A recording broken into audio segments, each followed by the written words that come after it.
हर हर महादेव श्रावण मासेर प्रथम सोमवार छिलो और एकादशीও पड़ेछिलो। तो সেই দিন भात रुटी तो কিছুই খাওয়া যাবে না। তো আমি কি কি খেয়েছি সেটাই আমি আজকে শেয়ার করব। আর কারা কারা আমার মতন শ্রাবণ মাসের সোমবার করছো তারাও অবশ্যই কমেন্ট করে জানাবে।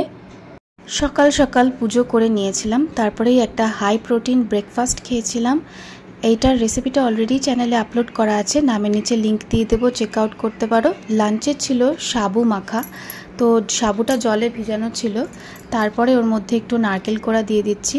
সাবুতে হাই ফাইবার আছে, নারকেল কোড়াতেও প্রচুর মিনারেলস আছে, ভিটামিনস আছে।